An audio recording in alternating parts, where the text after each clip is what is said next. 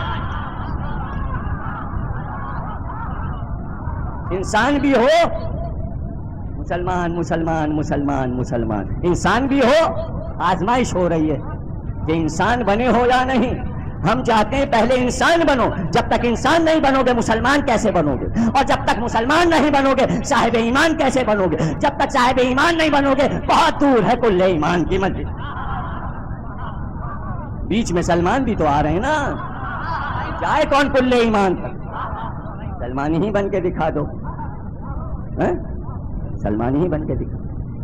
تو اب 40 راتیں قوم نے کہا اب تو نہیں آئیں. جملے میں بار بار جزیات میں نقطے نہیں دوں گا ورنہ تقریر لمبی ہو جائے گی. جملوں سے آپ کو سمجھ لیجیے گا میں کیا کہنا چاہتا ہوں. اب نہیں آئیں گے، دیر نہ لگائیے سمجھنے میں. کہیں مر گئے کہیں تھک گئے، اب نہیں آئیں گے. موسیٰ مر گئے اب نہیں آئیں گے. کس سے کہا گیا؟ نائب سے. اب نہیں آئیں گے. ہارون نے کہا نہیں آئیں گے، انتظار کرو وہ آئیں گے. کہ نہیں اب ہمیں ہادی کی ضرورت ہے. ہادی تو چھوڑ کے گئے ہیں، ہادی تو چھوڑ کے گئے ہیں. آئیے ڈاکٹر صاحب ادھر تشریف لائیے.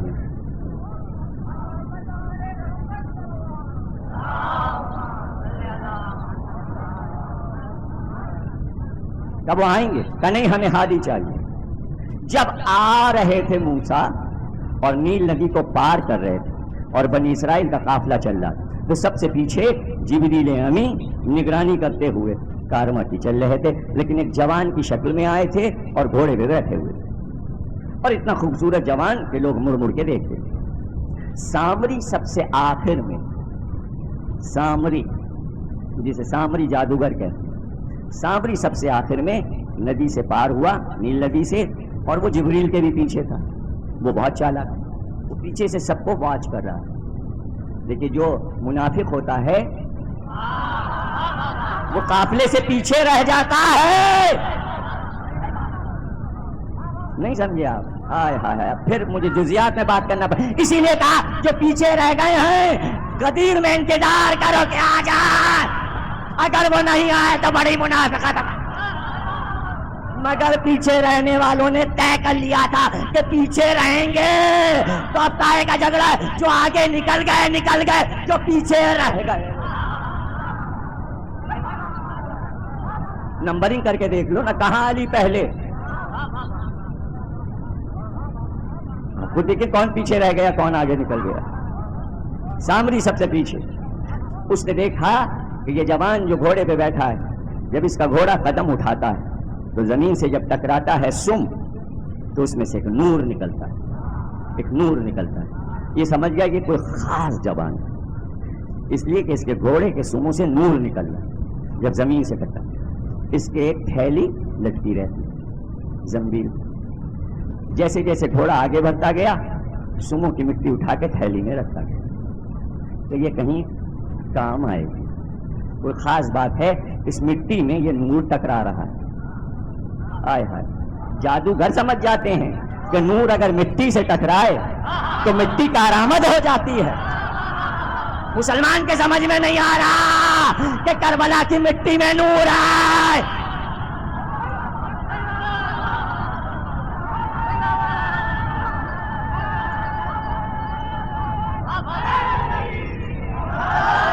وہ بھی گھوڑے کے سم، ایک جانور، ایک حیوان کے پیروں سے نور نکل رہا ہے. وہ یہ نہیں دیکھ رہا ہے کہ یہ حیوان ہے، وہ یہ دیکھ رہا ہے حیوان پہ انسان سوار ہے. حیوان میں یہ اثر انسان سے آیا ہے، یعنی انسان کی برکت سے حیوان بھی برکتی ہو جاتا ہے. اس لیے کہ منسوب کس سے ہے؟ منسوب کس سے؟ سامری سمجھ رہا تھا، دماغ بڑا تیز تھا اس کا.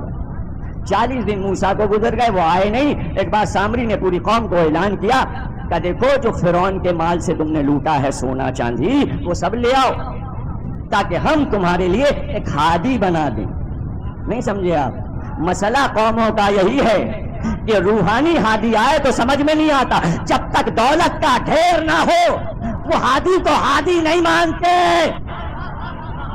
جن حکومتوں نے اعلان کیا ہمارے پاس مال ہے اسی کے پیچھے چلے، آل محمد نے کہا یہاں مال نہیں ہے، سر کٹانا پڑے، بھاگ گئے۔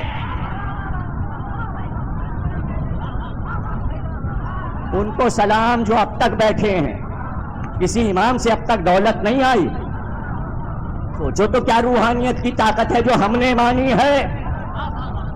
نہیں مانتے ہم حکومت کی طاقت کو، ہم روحانیت کو مانتے، ہم اسی کو ہادی مانتے ہیں جس کے پاس معجزہ ہو، مادی انسانوں کو نہیں مانتے۔ لیکن جب سونا چاندی آیا تو قوم انتظار میں، اس کو آگ پر جلا کر سامری نے ایک گائے کا بچڑا بنایا، گائے کا بچڑا تیار کیا، اور اس کے پیٹ میں ایک ایسی کل یعنی مشین بنائی کہ ہوا کے دباؤ سے اس کے دم سے جب ہوا داخل ہوتی تو اس کا منہ کھلتا اور اس سے آواز نکلتی۔ یہ اس نے پہلے تیاری کر لی اور بچڑے کو بیچ میں لگا کے یہ کہا اب اس کو نقشہ پورا یاد ہے پرانی کتابوں کا کہ اللہ نے کہا جب میں روح پھونکوں تو سب سجدے میں گرنا، گویا سامری خدا بنا۔ لیکن ٹکرایا کہ موسیٰ سے نہیں ٹکرایا، ہادی تو سامری دے رہا ہے۔ توجہ رکھیے گا، سامری خود ہادی نہیں بن رہا تو وہ کیا بن رہا ہے؟ اللہ نے ہادی بنایا آدم کو، تو اب یہ خالق بنا کہ ہادی تخلیق ہم نے کیا ہے، ہم ہادی نہیں ہیں، ہم نے ہادی تخلیق کیا ہے۔ جیسے ہی اس میں روح پھونکے، جب یہ بولے تو سب سجدے میں گر جانا۔ موسیٰ کی قوم کے 70,000 افراد گائے کے بچڑے کے بولنے پر سجدے میں گر گئے۔ سامری کھڑا مسکرا رہا تھا، بچڑا ہادی تھا، یہ بچڑا بنانے والا تھا۔ امام نے فرمایا کہ ایک تمہاری قوم میں گوسالہ ہے اور ایک سامری ہے، جس نے ہادی بنایا وہ سامری کا، وہ اللہ بنا ہوا تھا۔ کون پہنچا کون نہیں پہنچا مجھے نہیں معلوم، بعد نبی جھگڑا یہ تھا کہ ایک بچڑا بنا ایک سامری بنا، تو سامری زیادہ چالاک ہے، بچڑا چالاک نہیں ہے۔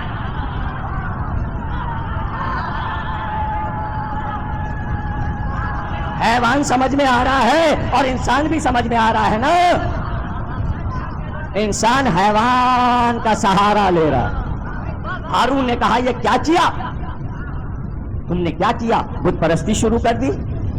بہت سمجھایا کہ ہارون جاؤ بیٹھو، ہارون خاموش ہو کے گھر بیٹھ گئے، گوشہ نشین ہو گئے، اب بھی نہیں سمجھے آپ کیا فرمایا جنگ تبوک میں، یا علی میں موسیٰ ہوں، علی تم ہارون ہو، جب ایسا موقع ہے گھر میں بیٹھ جانا۔ میں موسیٰ ہوں تم ہارون ہو۔ موسیٰ گیا، ہارون گھر میں بیٹھا۔ اب ذرا سوچئے اگر ہارون تلوار نکال لیتے اور سب کو مار دیتے، جواب یہی ہارون نے دیا۔ جب موسیٰ واپس آئے تو توریت کی لوحیں ہاتھ سے گر کر ٹوٹ گئیں۔ ہم تو توریت لینے گئے تھے، یہ سب بت پرست ہو گئے، میں بٹ جاتے، یہ آپس میں ایک دوسرے سے اختلاف کرتے۔ میں نے تلوار نہیں نکالی کہ جس حالت میں بھی ہے رہیں، تاکہ آ کے آخری ہادی خود انہیں واپس لائے۔ علی نے تلوار نہیں نکالی کہ بٹ جائیں گے، جب محمد آئے گا تو فیصلہ ہو جائے گا۔ اسلام کو ٹکڑے ٹکڑے علی نے نہیں کیا، اگر کرنا ہوتا تو 25 برس میں، اور اسلام کیا انسانوں کے ٹکڑے کر دیتے۔ ایک جگہ رہو، رہو ایک جگہ رہو، ایک سوچ، ایک فکر، ایک دین، ایک مذہب۔ حکم ہوا اللہ کا موسیٰ کو، لاش سامری کو۔ اب سزا کیا ہے؟ توجہ کیجیے گا، سامری کی سزا کیا ہے؟ گردن اڑا دی جائے؟ قرآن میں تو نہیں تھا کہ بچڑا بنایا جائے، بچڑا تو بنا، بچڑا بنا، بچڑا سامری نازا ہے، ہم نے بنایا ہے بچڑا۔ بچڑا تھوڑی بول رہا ہے، پیچھے سامری بولتا تھا۔ اب بھی نہیں سمجھے آپ؟ زہرا آئیں کہ یہ ہے پدک کا دے دیا، بچڑے نے کہا دے دیا، سامری نے کہا پھاڑ دیا۔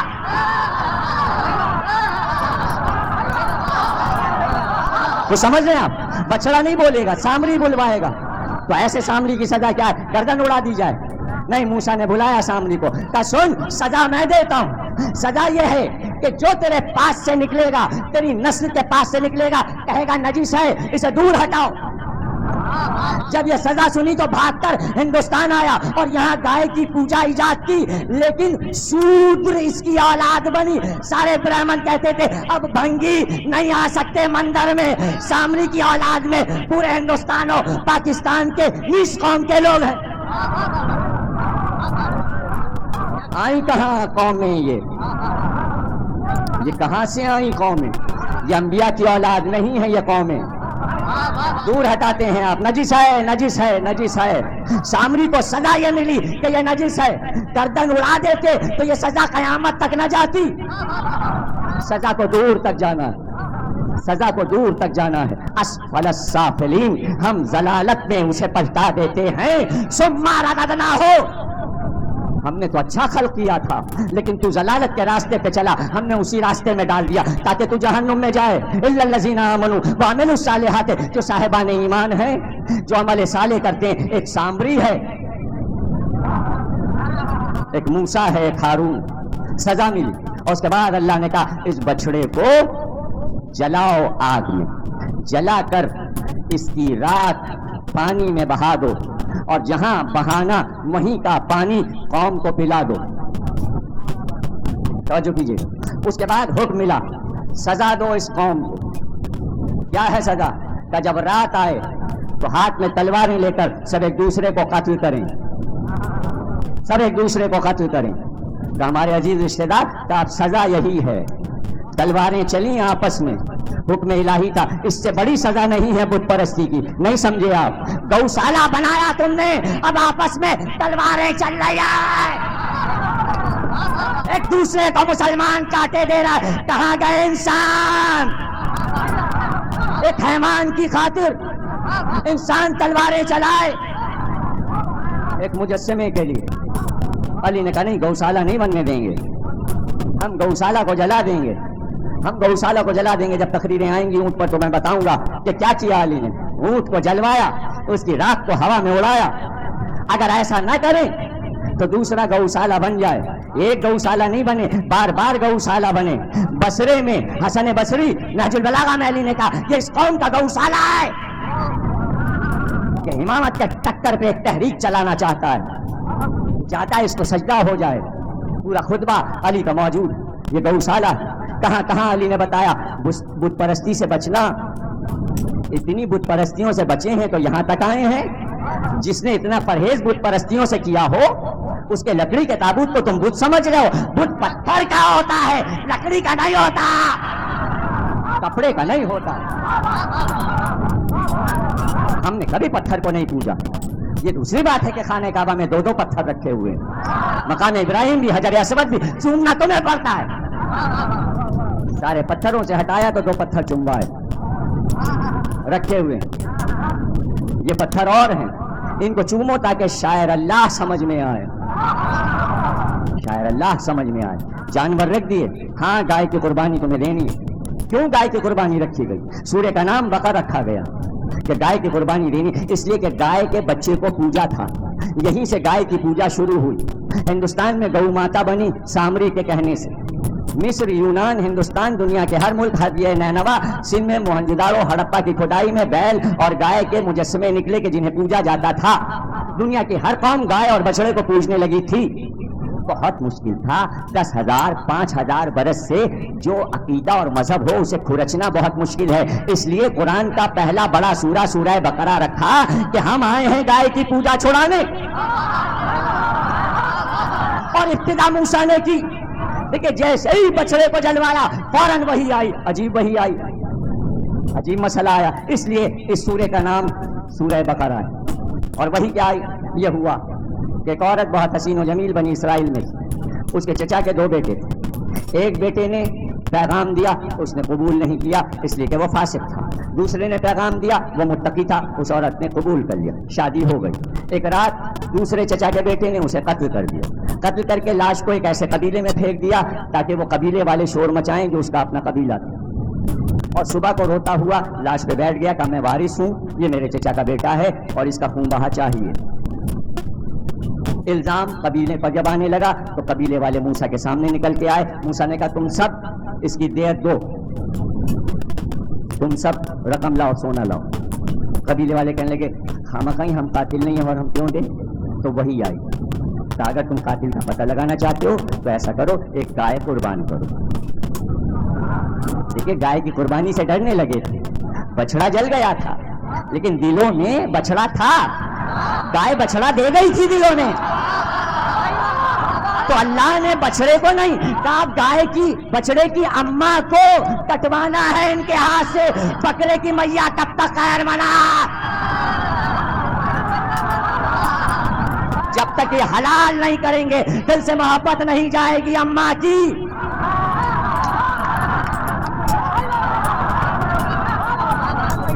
حلال کرو, ماں کو حلال کرو. بہت ماتا ماتا پکار رہے ہو, اللہ کی محبت نہیں آتی.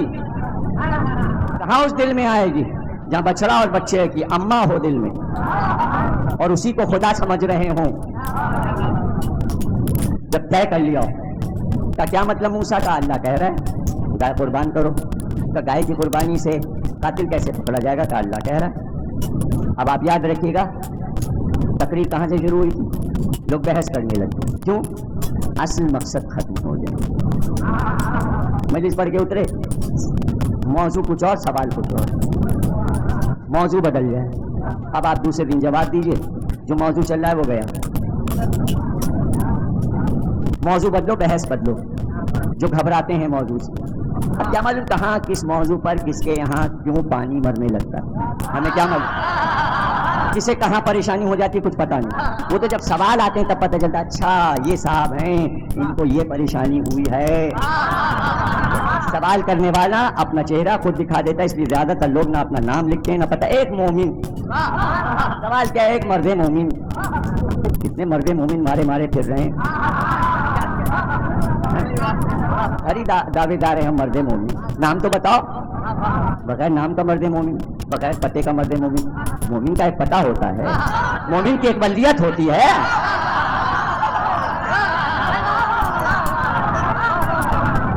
بھائی بحث شروع کر دی.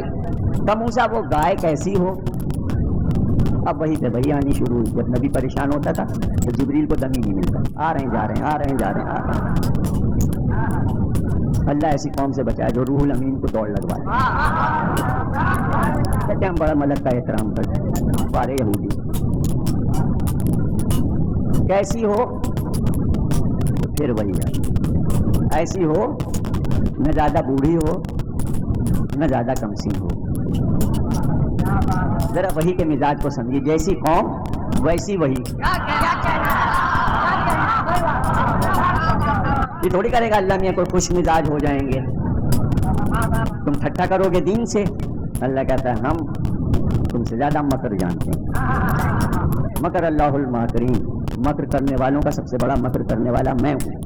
قوم مکر کرے گی تو تم ہماری مکر سے جیت سکتے ہو. قرآن میں کہا اللہ, تم ہم سے مکر کرو گے, ہم سے, مالک کائنات سے, خالق سے مکاری کرو گے. کیسی گائے ہو, ایسی ہو زیادہ بوڑھی ہو نہ زیادہ کمسین ہو, درمیانی ہو مگر گابھن نہ ہو.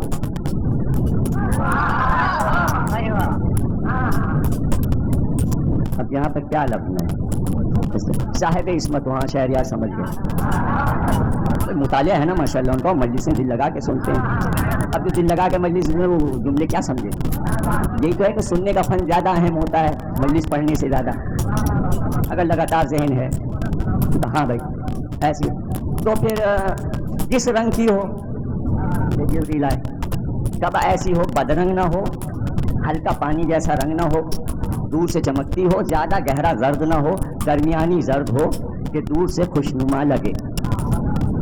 5 وہیاں آئی ہیں صرف گائے کیسی ہو, ذہنی ہٹا دیا. اب جب طے ہو گیا کیسی ہو تو کہا آپ جاؤ ڈھونڈو. اب سب نکلے ڈھونڈنے کے لیے. مسئلہ کیا تھا, سب پہ الزام آ رہا تھا, یہ بھی قاتل, یہ بھی قاتل, یہ بھی قاتل. قاتل سے بچنا تھا, گائے تو ڈھونڈنا تھا تاکہ اصل قاتل پکڑا جائے. دیکھیے اللہ نے کیا طریقہ اختیار کیا. ڈھونڈنے نکلے, ایک جگہ پتہ چلا ایسی گائے ہے, خوشنما, خوبصورت, زرد رنگ, نہ زیادہ بوڑھی نہ زیادہ کمسین. اتفاق سے اس گھر میں جو ماں اور باپ رہتے تھے ان کا ایک ہی بیٹا. وہ بیٹا 22 برس کا تھا مگر اس کا ہر وقت ایک ہی کام تھا, اللہم صلی علی محمد و آل محمد. تسبیحاں پڑھتا رہتا تھا ہر وقت درود آل محمد, اس لیے کہ موسیٰ کی توریت میں یہ بات نازل ہو چکی تھی کہ بنی اسرائیل تمہیں محمد اور آل محمد کی محبت اختیار کرنا پڑے گی. اور وہ نبی جو آنے والا ہے احمد, اس کی اولاد سے اور اس کے وسیع علی کی ولایت پر تمہیں یقین رکھنا پڑے گا. موسیٰ کی قوم میں بھی دو فرقے ہو گئے تھے, ایک قوم نے ولایت علی کو مان لیا تھا اور ایک یہ کہہ رہی تھی جنہیں دیکھا نہیں ہم ان پر یقین کیسے کریں. یعنی اس قوم کو بھی انتظار کرنا تھا, ہم بھی انتظار کر رہے ہیں. موسیٰ کی قوم کو آج تک انتظار کرنا پڑ رہا ہے, ان کا انتظار اور بڑھ گیا. یعنی انہوں نے پہلے محمد کا انتظار کیا, جب وہ آ گیا تو اس کے بعد 11 محمد اور آئے, اب 12ویں کا انتظار انہیں کرنا پڑ رہا ہے. ہم تو اس کے بعد کے ہیں, وہ پہلے کے. تو موسیٰ کے دور کے وہ تسبیح پڑھتا تھا اور ولایت علی پہ یقین رکھتا تھا. دیکھیے جو ولایت علی اور معصومین کی محبت میں ڈوبا ہوتا ہے وہ باپ اور ماں کا بھی بڑا احترام کرتا ہے. ایک پارٹی آئی, وہ چونکہ مالدار آدمی تھا, اس کا باپ بیچتا تھا مال, تو 70,000 کا سودا تھا, لیکن سودا جہاں رکھا تھا اس میں تالا تھا, تالے کی کنجی باپ کے تکیا کے نیچے تھی. جب یہ گیا چابی لینے تو اس نے کہا اگر میں نے کنجی نکالی تو باپ کی نیند خراب ہوگی. 70,000 کے سودے کی اس نے قربانی دے دی, صرف اس لیے کہ باپ کی نیند خراب نہ ہو. جب باپ اٹھا تو اس نے کہا ہاں بھائی ایسا ہوا تھا. کہا بیٹے تم بڑے فرما بردار ہو باپ کے, یہ جو گائے میں نے پالی ہے یہ میں نے تمہیں دے دی. یہ جو گھر میں گائے پلی ہے اس کے سلے میں کہ تم باپ کا بڑا احترام کرتے ہو, یہ گائے ہم نے تمہیں دے دی.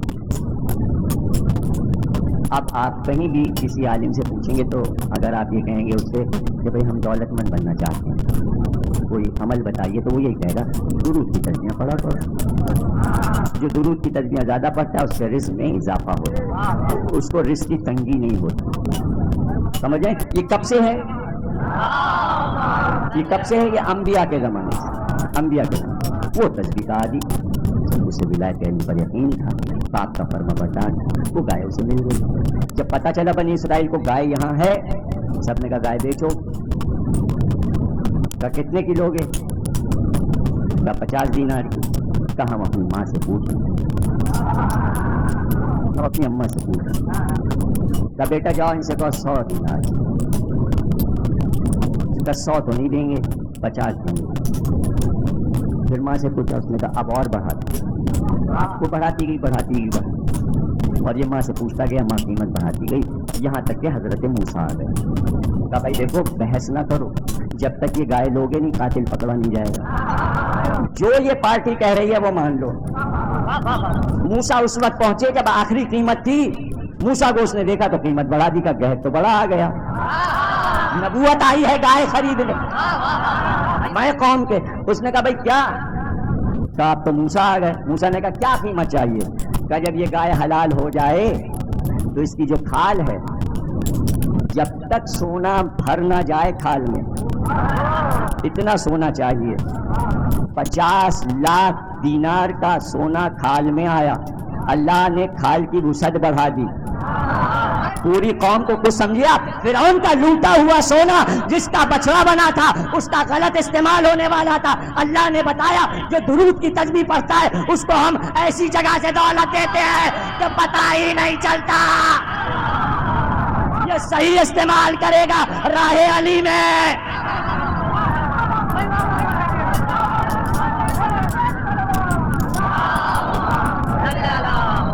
توجہ کیجیے گا, قرآن ہے سورہ بقرہ. اب سمجھ میں آیا سورہ کا نام گائے کیوں ہے. گائے کے پیچھے راز ہے ولایت علی کا. سورہ بقرہ ولایت علی کی مدح ہے. وہ سمجھ گیا, اس لیے کہتے ہیں قرآن مدح علی سے شروع ہوا اور مدح علی پہ ختم ہوا. بظاہر انبیاء کے قصے باطن میں علی ہے. اسی لیے اللہ کہہ رہا ہے یہ قرآن ہم نے اہل بیت کی مدح میں نازل کیا. کچھ قصیدے بظاہر نظر آتے ہیں, کچھ پس منظر میں مدح ہے. بتقریر ختم ہوئی. آج کا موضوع گائے تھا. ایک حیوان کو چنا, ایسا حیوان کہ کسی کو سیدھا دیکھا آپ نے کہا یہ تو اللہ میاں کی گائے. اللہ میاں کی بھی گائے ہوتی ہے. یہ اتنے شریف ہیں اللہ میاں کی گائے. یہ اللہ میاں کی گائے کہاں رہتی ہے؟ کسی نے اللہ میاں کی گائے دیکھی ہے؟ اللہ میاں کی گائے پہ یقین ہے, امام حسین کے گھوڑے پہ یقین نہیں ہے.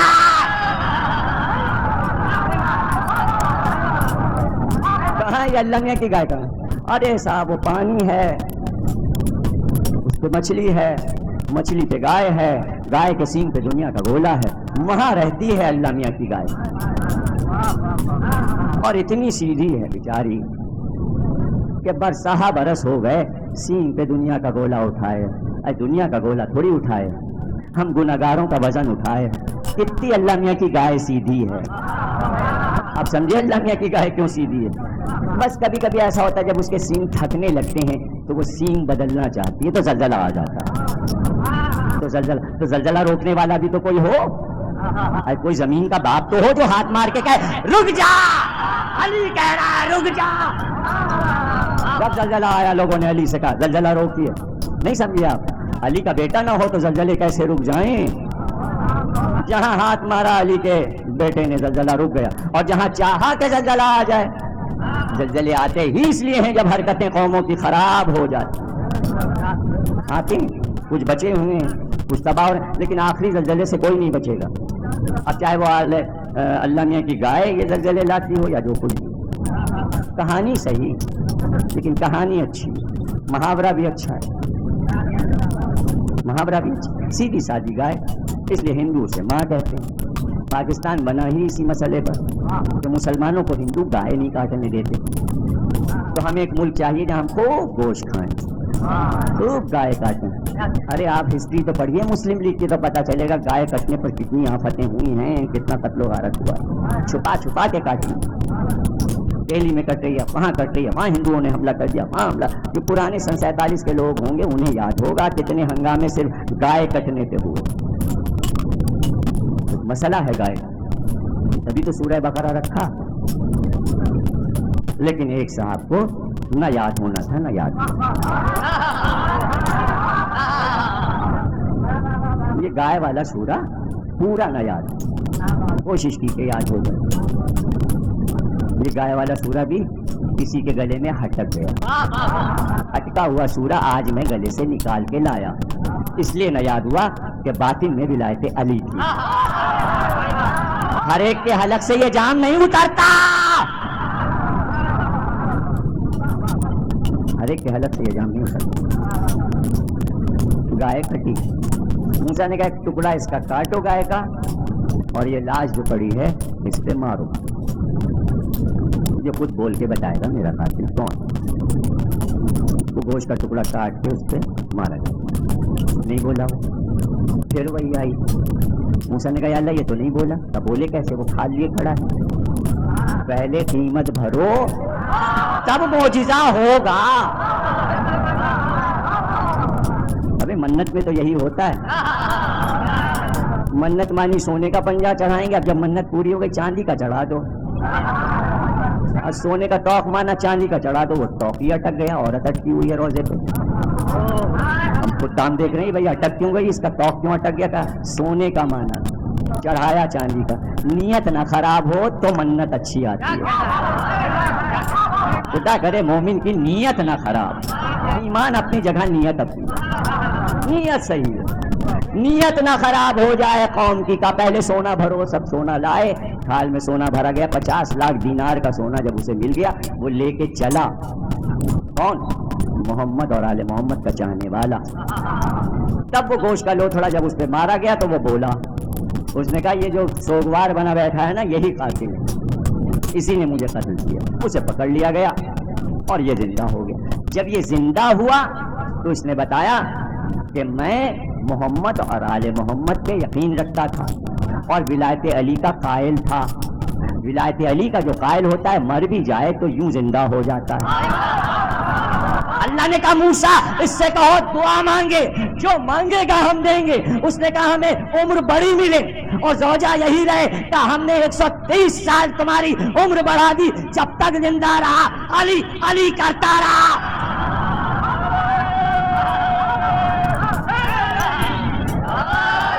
اب پھر وہی ہوں.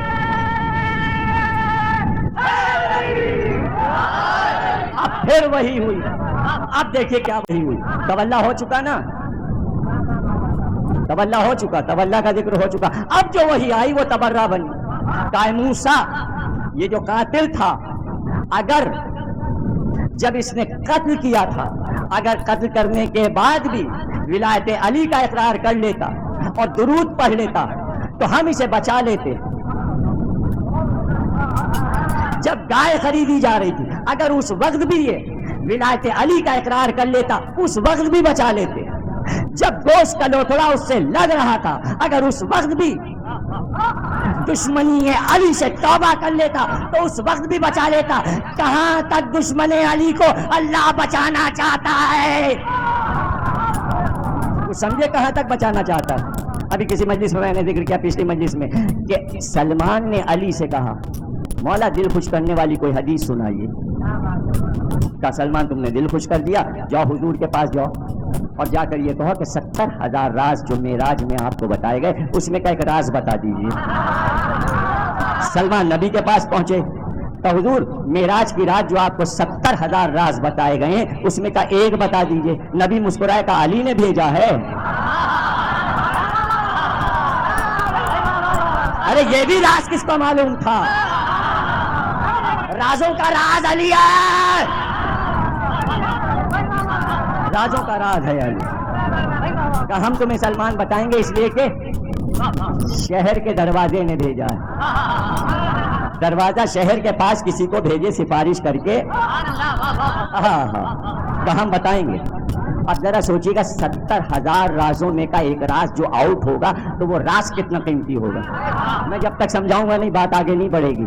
نبی کے پاس 70,000 راز ہیں, 70 میں جو سب سے اوپر نبی کو پسند ہوگا وہی تو بتائیں گے. انتخاب کریں گے تو جو نبی کا انتخاب ہوگا 70,000 میں وہ کیا ہوگا. کیا سلمان سنو راز ہے کسی کو نہ بتانا. شب معراج اللہ نے مجھے بتایا کہ اگر کسی کے دل میں رائی کے دانے کے برابر بھی علی کی محبت ہوگی تو ہم اسے جہنم میں نہیں جانے دیں گے.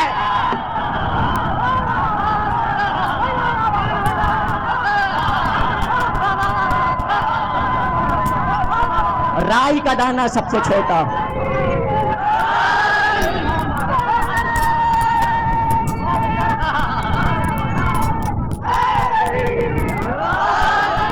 خدا کے لیے رائی کو پہاڑ نہ بناؤ, رائی کو پربت نہ بناؤ, اس لیے کہ جو پہاڑ پہ چڑھا وہ ڈوبتے رہتا. پہاڑ کسی کو نہیں بچاتا, رائی کا دانہ بچا لے گا. رائی کے دانے کے برابر اگر دل میں علی کی محبت ہے تو جہنم میں نہیں جاؤ گے. محبت کر کے تو دیکھو. یہ معراج کا راز, معراج کا راز. تو یہ راز اللہ نے بتایا کہ یہ قاتل بھی اگر توبہ کر لیتا اور ولایت علی پر اقرار کر لیتا تو ہم اسے بچا لیتے. موسیٰ کی قوم کو کیا سکھایا گیا؟ ولایت علی گائے کے ذریعے سمجھائی گئی. انسان اگر محبت علی نہیں سمجھ رہے ہیں, انسان کی بات نہیں مان رہے ہیں تو جانوروں کے ذریعے سمجھایا گیا. یہ ہے اس اشرے کا عنوان. کوئی بدعت نہیں ہے, جانور بدعت نہیں ہے. اگر بدعت ہے تو قرآن کی گائے بدعت ہے. کہے مسلمان پھر بقرعید کو قربان نہ کرے. 1 لاکھ 1.5 لاکھ کی گائے, گائے پہ زیادہ زور ہے آج کل, بکروں پہ زیادہ زور نہیں ہے. گائیں زیادہ آ رہی ہیں, جے پور سے ہندوستان سے سپلائی ہو رہی ہیں. جو وہاں لڑ رہے تھے گائے کو حلال کرنے پہ اب بیچ رہے ہیں مسلمانوں کے. لو کاٹو اماں کو کاٹ ڈالو. ارے کبھی کبھی قوم اماں سے گھبرا جاتی ہے.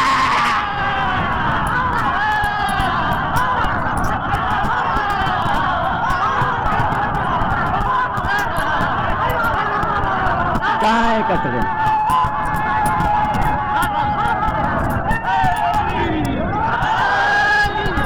گائے کترے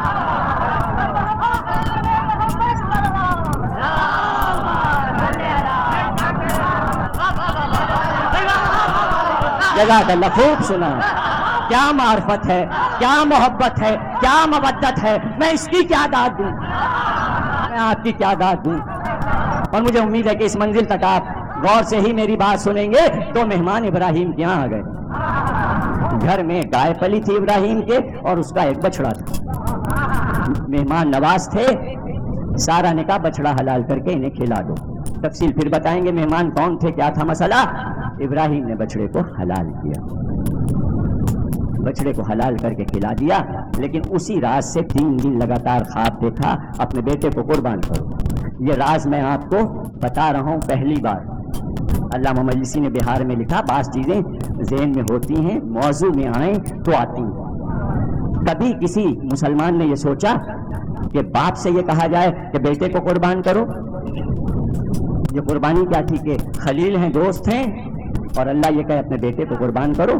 راز یہ تھا کہ وہی یہ ہوئی جب بچ گئے اسماعیل تو ابراہیم نے پوچھا اللہ یہ حکم تو نے دیا کیوں تھا کہ میں اپنے بیٹے کو ذبح کر دوں؟ کہا ابراہیم اس لیے کہ تم نے جب بچڑے کو حلال کیا تو اس کی ماں دیکھ رہی تھی, تم نے اس کی ماں کے سامنے اس کے بچے کو کاٹا, ہم سے برداشت نہیں ہوا. تم ممتا کو نہیں سمجھے ابراہیم, اس لیے ہم چاہتے تھے کہ تم بیٹے کے ذریعے سمجھ جاؤ کہ بیٹے کی محبت کیا ہے.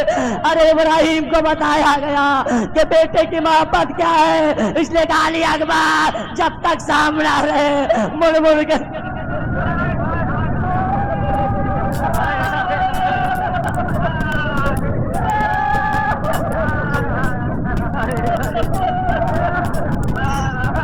دو جملے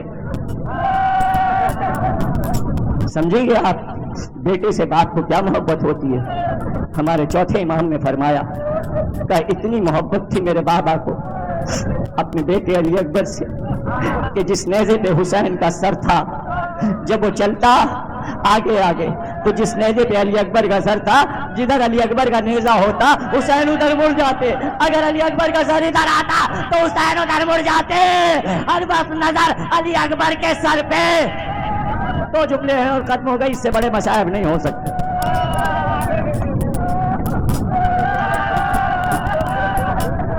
ایک دیر راہب کے پاس قافلہ ٹھہرا, اطلاع ملی کہ یہ حلب کے لوگ آ رہے ہیں اور انہوں نے طے کیا کہ تلواریں چلا کر سر چھین لا جائیں گے, سروں کو چھین لے جائیں گے, اور یزید کے دربار میں ہمیں یقین کی سر پیش کرنے ہیں, انعام ملے گا. تو کہا ایسا کرو, شمر نے کہا کہ صندوقوں میں سروں کو رکھ کے تالے لگا دو اور راہب سے کہو کہ ان صندوقوں کو چھپا لے, ہم اس کی اجرت دیں گے, صبح ہم یہ صندوق لے لیں گے. جب صندوق صبح کو واپس ملے اور جب وہ صندوق کھولا گیا جس میں حسین کا سر بند کیا گیا تھا تو صندوق میں سر نہیں تھا. تقریر کا آخری جملہ, ایک بار شمر تازیانہ لے کر سید سجاد کی طرف بڑھا کہ تم بنی ہاشم نظر بندی کرتے ہو, یہ تمہارے باپ حسین کا سر ہم نے اپنے ہاتھ سے صندوق میں رکھا تھا, سر حسین کہاں گیا؟ اور ایک تازیانہ اٹھایا تو طلب کر کہا ارے کیا کرتا ہے, جس صندوق میں میرے بھائی علی اکبر کا سر ہے اس کو کھول کے دے. اب جو وہ صندوق کھولا گیا تو علی اکبر کے رخسار پر حسین کا رخسار تھا اور آواز آ رہی تھی ولدی علی اکبر, ارے میرا لال علی اکبر, ارے میرا جوان. پچھلے سال اسی عشرے میں بیٹھے تھے سید ظہیر حسن نقوی, اور اسی طرح جس طرح آپ رو رہے ہیں وہ بھی روتے تھے. ہر رونے والا ان کے گریہ کو یاد کر کے ایک سورہ فاتحہ ان کے لیے پڑھ دے. سید ظہیر حسن نقوی ابن سید دیانت حسن. کیا کیا ستم حسین کے دل پر گزر گئے, کیا کیا ستم حسین کے دل پر گزر گئے. اکبر گزر گئے, علی اصغر گزر گئے, کیا کیا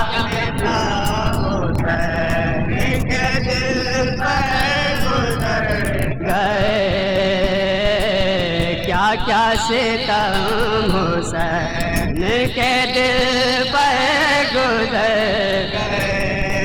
ارمان لاکھوں دل میں تھی مادر لیے ہوئے, ارمان لاکھوں دل میں تھی مادر لیے ہوئے, ارمان لاکھوں دل میں تھی مادر لیے ہوئے ارمان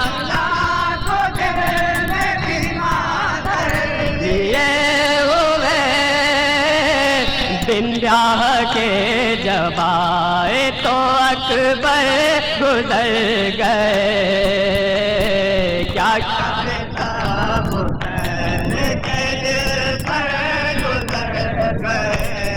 دیکھا کہ یہ ہزاروں تماشا راہ میں دیکھا کہ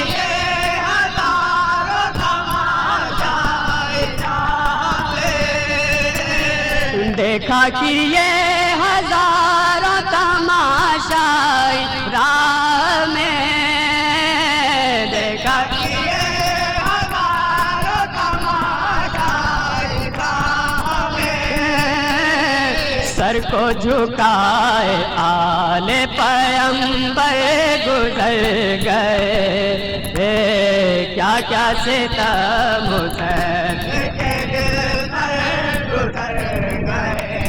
دیتی رہی دہائی بہن بعد قتل شاہ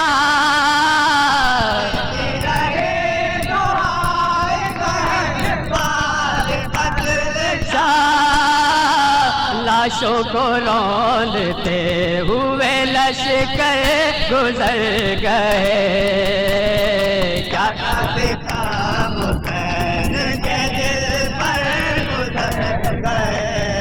صدمے جو عمر بھر میں کوئی سہ نہ پائے گا صدمے جو عمر بھر میں کوئی سہ نہ پائے گا ایک دوپہر میں شاہ کے دل پر گزر گئے کیا کیا ستم حسین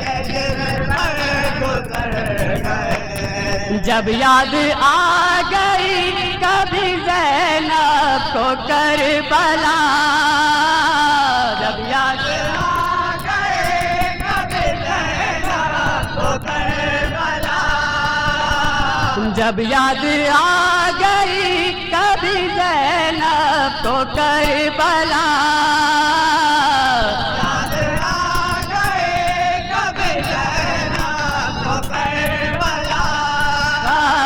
کیا کیا نظر کے سامنے منظر گزر گئے کیا کیا ستم حسین کے دل پر گزر گئے کیا کیا ستم